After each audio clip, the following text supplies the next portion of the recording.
एक घना जंगल था जहां एक बलशाली शेर रहता था। उसकी दहाड़ से पूरा जंगल कांप उठता था। वो जंगल का राजा था और सभी जानवर उससे डरते थे।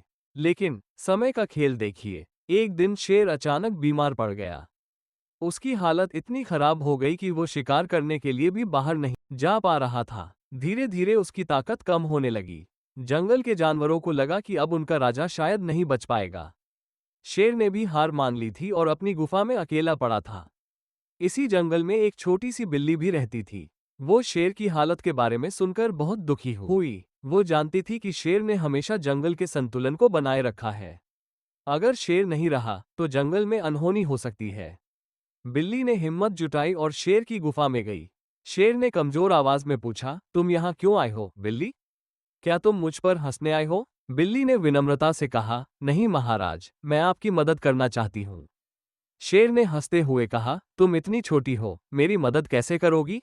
बिल्ली ने ध्यान दिया कि शेर के आसपास गंदगी और कीड़े मकोड़े जमा हो गए थे, जो उसकी बीमारी को और बढ़ा रहे थे।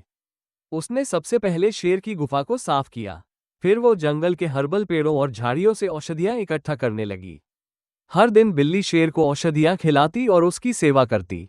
उसने शेर को ये भी सिखाया कि कैसे धीरे धीरे अपनी ताकत वापस पाना है। कुछ ही हफ्तों में शेर की हालत में सुधार होने लगा। वो फिर से खड़ा हो सका और अपनी दहाड़ लौट आए। शेर ने महसूस किया कि बिल्ली की छोटी कोशिशों ने उसकी जान बचा ली। शेर ने बिल्ली से कहा, आज तुमने मुझे सिखाया कि सच्ची ताकत सिर्फ शारीरिक शक्ति नहीं, बल्कि दया और हिम्मत भी है। उस दिन से शेर और बिल्ली सबसे अच्छे दोस्त बन गए। शेर ने सभी जानवरों को ये संदेश दिया कि किसी की कद काठी या ताकत पर कभी मत हंसो। हर किसी के पास कुछ न कुछ खास होता है।